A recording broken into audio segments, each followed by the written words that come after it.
Friends, hope आप सब ठीक होंगे। अच्छा जी, ट्रीटमेंट हम लोगों ने शुरू किया हुआ था बर्न पेशेंट का, जिसके अंदर हम लोगों ने सबसे पहले प्री हॉस्पिटल देख लिया था कि 5 प्रिंसिपल होते हैं। उसके बाद हॉस्पिटल ले आए थे, उसके सबसे पहले एयरवे हम लोगों ने क्लियर की थी, उसके बाद उसकी ब्रीदिंग को चेक किया था। उसके बाद अगर हमारे पास फ्लूइड रिससिटेशन, इसका थर्ड पॉइंट है जब हम हॉस्पिटल में केयर करते हैं। तो फ्लूइड रिससिटेशन के अंदर सबसे पहले आपने याद रखनी है कि जो भी पेशेंट होता है बर्न का, उसको फ्लूइड रिससिटेट करने की क्या ज़रूरत पड़ती है। अगर कोई अडल्ट 15 से 25% तक बर्न हो जाए तो क्या होता है, जो कैपिलरी परमेबिलिटी होती है वो बहुत ज़्यादा इंक्रीज़ कर जाती है। बजाय फ्लूइड वेसल्स के अंदर रहने के, वो क्या करता है कि इंटरस्टिशियल स्पेस के अंदर मूव करता रहता है। तो जब हमारे पास इंट्रावेस्कुलर कंपार्टमेंट से फ्लूइड कम हो जाएगा और इंटरस्टिशियस में ज़्यादा जाने लग जाएगा, तो क्या होगा, हमारी जो ब्लड प्रेशर होगा वो ड्रॉप कर जाएगा। और जब ब्लड प्रेशर ड्रॉप कर जाएगा, हार्ट के पास हमारे पास वॉल्यूम चाहिए होता है ब्लड का, जिसकी वजह से उसने ब्लड को पंप करना होता है। जब वॉल्यूम ही रिड्यूस हो जाएगा हमारे पास, तो हार्ट पंप नहीं करेगा, जिसकी वजह से बहुत खतरा होगा कि पेशेंट किसमें चला जाए, हाइपोवॉल्यूमिक शॉक के अंदर चला जाए। होप तो आपको समझ आ गई होगी कि फ्लूइड रिससिटेशन हम बर्न पेशेंट में क्यों करते हैं। अब हमारे पास फ्लूइड रिससिटेशन के लिए फार्मूला होता है जिसको हम कहते हैं पार्कलैंड फार्मूला। बहुत ही ईजीएस्ट फार्मूला है, बस इसको थोड़ा सा आपने समझना है कि ये किस तरह हम लोग इसको करते हैं। Formula use to calculate the fluid needed for the first 24 hours. जैसे ही पेशेंट बर्न हुआ है, उसके जो पहले 24 घंटे होते हैं वो बहुत ही ज़्यादा इंपॉर्टेंट होते हैं, और उसके अंदर हम लोगों ने फ्लूइड को रिससिटेट करना होता है, यानी वापस उसके अंदर फ्लूइड की स्टेबलाइजेशन करनी होती है पेशेंट में। पार्कलैंड फार्मूला क्या कहता है कि 24 आवर्स को कितने में डिवाइड कर देना है। एक फर्स्ट 8 आवर्स जो बहुत ही ज़्यादा क्रूशियल होते हैं फॉर द पेशेंट लाइफ, उसके बाद नेक्स्ट 16 आवर्स। इन जो है 24 आवर्स को इन 2 घंटों में डिवाइड करके हम लोग फ्लूइड को रिससिटेट करते हैं। और इसका फार्मूला क्या होता है कि जो भी वॉल्यूम हम लोगों ने 24 घंटे के अंदर अंदर देना है, volume to be given in the first 24 hours equal to 4 millilitre, ये आपके पास कांस्टेंट वैल्यू है, multiply by patients body weight. अगर पेशेंट का बॉडी वेट आपको एलबीज में यानी पाउंड्स के अंदर दिया हुआ है, तो आप उसको फ़ौरन कन्वर्ट करेंगे केजी के अंदर। किस तरह करके है, फॉर एग्जांपल आपने उसको डिवाइड करना है 2.2 से, ठीक है। 2.2 से जब डिवाइड करेंगे तो एलबीज जो होते हैं वो केजी के अंदर कन्वर्ट हो जाते हैं। तो आपने उसको पेशेंट के बॉडी वेट को केजी के अंदर आपने मल्टीप्लाई करना है। उसके बाद जो ये वाला पॉइंट है, परसेंटेज ऑफ द बर्न। अब परसेंटेज ऑफ बर्न हम किस तरह यहाँ पे वैल्यू डालेंगे, जब हमें पता होगा कि हम लोगों ने बर्न की असेसमेंट पेशेंट में करनी कैसे है, जो कि मैंने आपको पीछे बताया कि 3 तरीके होते हैं, पाम वाला तरीका, रूल ऑफ 9 वाला तरीका, लैंडन ब्रॉडर चार्ट वाला तरीका। जब भी हम लोग पार्क फार्मूला लगाते हैं तो रूल ऑफ 9 को फॉलो करते हैं। हॉस्पिटल्स के अंदर भी रूल ऑफ 9 को ही फॉलो किया जाता है। फॉर एग्ज़ाम्पल, अब यहाँ पे एग्ज़ाम्पल मैं आपको क्या दे सकती हूँ कि 4 ml, ठीक है ना, multiply by for example patient जो वो है परसेंटेज, वो हमारे पेशेंट का जो वेट है वो हमारे पास है 54 kg, ठीक है ना, मल्टीप्लाई बाय कितना एरिया बर्न हुआ है। फॉर एग्ज़ाम्पल रूल ऑफ 9 के अकॉर्डिंग आपने देखा तो 25% बर्न हुआ है। इन सबको मल्टीप्लाई कर देंगे, जो आपके पास आंसर आएगा, ठीक है ना। इसके वैसे ही मैं आपको एक एग्जांपल देने के लिए कह रही हूँ। फॉर एग्जांपल 2000 आपके पास आया है, लेकिन इससे ज़्यादा वैल्यू होता है, ये मैंने सिर्फ आपको समझाने के लिए एक वैल्यू लिखी है। 2000 आपके पास टोटल जो है वो आया है, तो 2000 को आप फ़ौरन डिवाइड कर देंगे 2 में, ठीक है ना। 2 से डिवाइड कर देंगे तो क्या हो जाएगा, 1000 हो जाएगा। जो 1000 ml होगा वो आपने पहले 8 घंटों के अंदर देना है, और जो अगला होगा हमारे पास वो आपने इसमें देना है 16 जो नेक्स्ट 16 आवर्स होंगे उसके अंदर देना है। अब पहले 8 घंटे के अंदर हमने 1000 ml कैसे देना है, कैसे करेंगे आप इसको, 1000 को डिवाइड कर देंगे 8 से, ठीक है ना। जो आपके पास आंसर आएगा पर आवर आपने उसके अकॉर्डिंग देना है, ठीक है ना। आंसर पर आवर आपने उसके अकॉर्डिंग फ्लूइड देना है। और उसके बाद जो अगला 16 होगा उसको फिर से 1000 को जो है वो आप डिवाइड कर देंगे 16 पे। जो भी आंसर होगा वो आपने पर आवर के हिसाब से फ्लूइड चला देना है। होप आपको समझ आ गई होगी। ये नीचे मैंने यही लिखा हुआ है, 50% of this volume is infused in the first 8 hours. जो 50% है, मैंने एक एग्जांपल के तौर पे आपको 2000 ml जो है वो वैल्यू दी है, जिसका 1000 जो है 50% इसका क्या होगा, 1000 होगा। तो 1000 जो है इसका पहले फर्स्ट 8 आवर्स के अंदर देना है। उसके बाद जो नेक्स्ट होगा 50% वो आपने क्या करना है, नेक्स्ट 16 आवर्स में देना है, और 1 दिन की इन्फ्यूजन आपकी कंप्लीट हो जाएगी।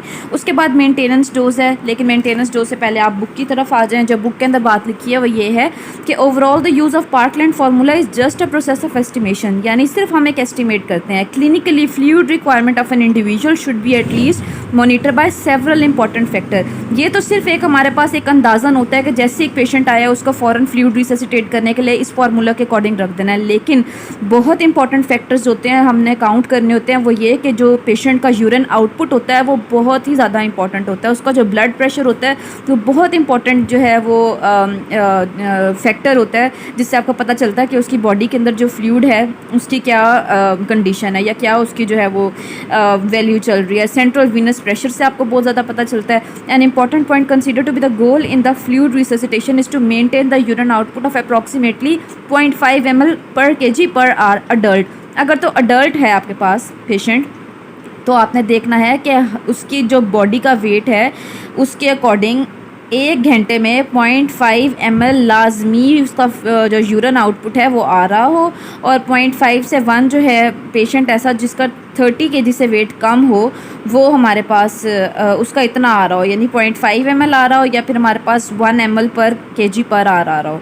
अगर तो ये हमारे पास क्राइटेरिया मीट नहीं करते तो आपका मतलब इसका मतलब ये है कि आपकी फ्लूइड जो है उसको फर्दर उसको फ्लूइड देना पड़ेगा, उसका इतना बॉडी में फ्लूइड है ही नहीं जो उसको ज़ाहिर है यूरिन उसका नहीं बन रहा इतना।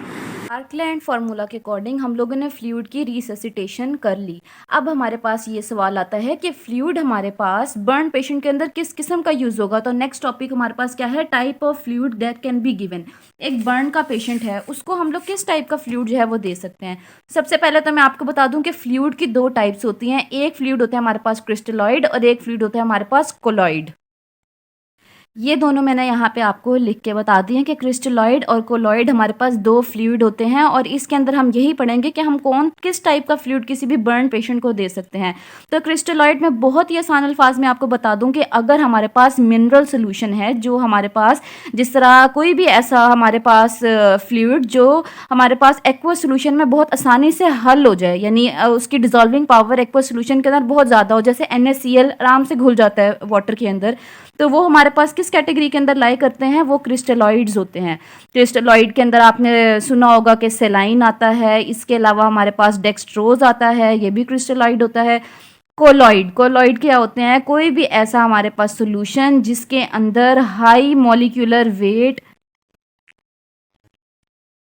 मॉलिक्यूल प्रेजेंट हो, उसको हम लोग क्या कहेंगे कि वो क्रिस्टलॉइड वो कोलॉइड हैं। ठीक है, क्रिस्टलॉइड के अंदर क्या होता है, लो मॉलिक्यूलर वेट होते हैं, ऐसे मिनरल्स और ऐसे हमारे पास मॉलिक्यूल प्रेजेंट होते हैं जो कि हमारे पास ब्लड स्ट्रीम में जो हमारे प्रेजेंट हैं मिनरल्स उससे बहुत मिलते जुलते हैं। जैसे कि ये डेक्सट्रोज है, डेक्सट्रोज क्या है हमारे पास, डेक्सट्रोज ग्लूकोज से मिलता जुलता है, और ग्लूकोज हमारे पास क्या होता है कि हमारे ब्लड स्ट्रीम के अंदर प्रेजेंट होता है। तो डेक्सट्रोज की कंपोजिशन और ग्लूकोज की कंपोजिशन सेम होने की वजह से हम लोग डेक्सट्रोज को भी इन्फ्यूज़ करते हैं। सेलाइन क्या होता है हमारे पास, NaCl होता है, और ये भी हमारे पास लाइट बिल्कुल लो मॉलिक्यूलर वेट होता है, तो ये भी हम किसके अंदर डालते हैं, इसका क्विक क्रिस्टलॉइड के अंदर डालते हैं। अब से यहाँ पे क्वेश्चन ये पैदा होता है कि ये क्रिस्टलॉइड और कोलॉइड 2 तरह के फ्लूइड हैं, हम लोगों ने बर्न के पेशेंट में किस किस्म का फ्लूइड देना है। तो आंसर ये है कि क्रिस्टलॉइड देना है। अब इससे नेक्स्ट क्वेश्चन ये जनरेट होता है कि क्रिस्टलॉइड क्यों देना है और कोलॉइड क्यों नहीं देना। तो क्रिस्टलॉइड हम क्यों देंगे, क्योंकि जो बर्न का पेशेंट होता है हम उसके अंदर हमारे पास बहुत ही ज़्यादा जो वॉल्यूम ऑफ ब्लड होता है वो डिक्रीज हो चुका होता है। ठीक है, बर्न की वजह से वॉल्यूम ऑफ ब्लड डिक्रीज हो चुका होता है, क्योंकि उसकी जो कैपिलरी होती है उसके अंदर इंजरी आई होती है। ज़ाहिर है उसकी जो जितनी भी वेसल्स हैं वो बर्न हो चुकी होती हैं, तो उस बर्न होने की वजह से आपके पास क्या होता है, कैपिलरी लीक बहुत ज़्यादा होता है। तो अगर आप उसको कोलॉइड लगा दोगे जो कि already high molecular weight molecules जिसके अंदर मौजूद होते हैं, तो वो क्या करेंगे, क्या वो इंट्रावेस्कुलर कंपार्टमेंट के अंदर रह सकेंगे? नहीं, हम चाहते हैं कि हम ऐसा फ्लूइड लगाएं जो हमारे इंट्रावेस्कुलर कंपार्टमेंट के अंदर रहे। तो कोलॉइड क्यों नहीं रहते इंट्रावेस्कुलर कंपार्टमेंट के अंदर, क्योंकि हमारे पास जब भी हम कोलॉइड को इन्फ्यूज़ करते हैं अपनी बॉडी के अंदर, ये ऑस्मोटिक प्रेशर क्रिएट कर देते हैं, और ऑस्मोटिक प्रेशर तब तक ऑस्मोटिक प्रेशर हमारे पास क्रिएट होने की वजह से जो ब्लड है वो कैपिलरी से लीक आउट होके इंटरस्टिशियम स्पेस में आ जाता है, और हम लोग नहीं चाहते कि ब्लड इंटरस्टिशियम स्पेसिस के अंदर जाए। हम चाहते हैं कि ब्लड जो है वो इंट्रावेस्कुलर कंपार्टमेंट के अंदर रहे, ताकि जो बर्न पेशेंट है उसका जो ब्लड वॉल्यूम है वो मेंटेन रहे, उसका जो ब्लड है, ब्लड का जो वॉल्यूम है वो ड्रॉप ना करे, वो हाइपोवॉलेमिक शॉक के अंदर ना जाए। उसको प्रिवेंट करने के लिए हम लोगों ने उसको कोलॉइड नहीं लगाना, हम लोगों ने क्रिस्टलॉइड लगाना है। आपको समझ आ गई कि क्यों हम लोग क्रिस्टलॉइड लगाते हैं, क्यों कोलॉइड्स नहीं लगाते।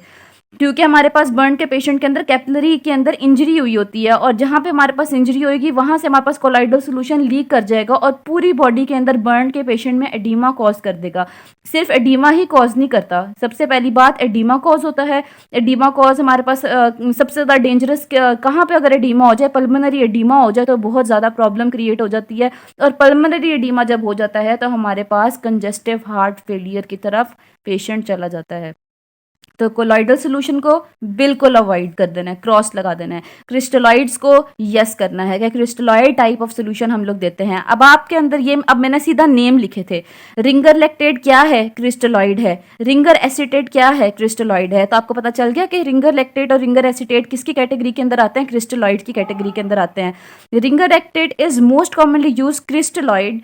Crystalloid are said to be as effective as colloids. ये भी उतने ही इफेक्टिव होते हैं जितने कोलॉइड्स होते हैं, लेकिन कोलॉइड्स क्यों नहीं लगाए जाते उसकी रीज़न मैंने आपको सारी पीछे बता दी है कि क्यों नहीं इसको हम लोग प्रेफर करते।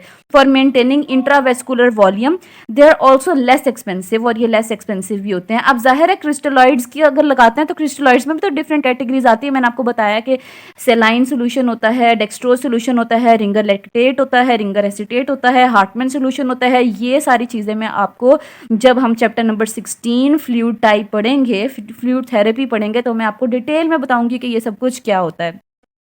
रिंगर एसिटेट हम लोग ज़्यादा यूज़ करते हैं और रिंगर लैक्टेट हम ज़्यादा यूज़ करते हैं और रिंगर एसिटेट भी यूज़ करते हैं, क्योंकि कुछ हमारे पास जो डॉक्टर्स होते हैं वो सजेस्ट करते हैं कि रिंगर एसिटेट को लगाना चाहिए ताकि हमारी बॉडी के अंदर हाई एडमिनिस्ट्रेशन ऑफ लैक्टेट ना हो जाए। ठीक है, तो रिंगर एसिटेट कुछ सजेस्ट करते हैं और कुछ रिंगर लैक्टेट लगाते हैं। तो होप आपको समझ आ गई होगी कि हम लोग कौन सा फ्लूइड लगाते हैं, क्रिस्टलॉइड लगाते हैं या कोलॉइड लगाते हैं। क्रिस्टलॉइड में भी कौन सा हम लोग प्रेफर करते हैं, रिंगर लैक्टेट हम लोग प्रेफर करते हैं।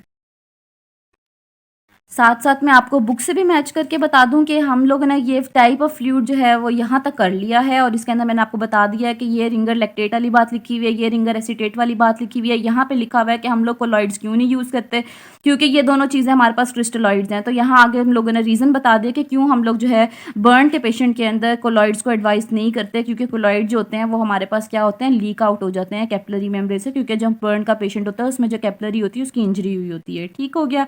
अब नेक्स्ट हमारे पास टॉपिक आता है treatment of the burn wound. लेकिन मैंने अपने जो नोट्स हैं उसके अंदर पिछली बात लिखी हुई है अलहदा से करके। ये जो पार्कलैंड फार्मूला के नीचे वाली बात थी, इसके नीचे ये यूरिन आउटपुट वाली बात थी, इसको मैंने अलहदा से हेडिंग दे के बनाया हुआ है कि मॉनिटरिंग ऑफ रिससिटेशन आखिर में दे के लिखा हुआ है। अब नेक्स्ट हम लोगों ने करना है treatment of the burn wound. किस तरह जो जला हुआ जख्म होता है उसकी किस तरह हम लोग ट्रीटमेंट करते हैं। तो friends, treatment of the burn wound हम लोग नेक्स्ट वीडियो से करेंगे। होप आप लोगों को समझ आ गई होगी। अगर आ गई है तो तमगत फिजियोलॉजी हैप के चैनल को सब्सक्राइब करना ना भूलिएगा, लाइक करें, शेयर करें। तब तक के लिए अल्लाह हाफिज़।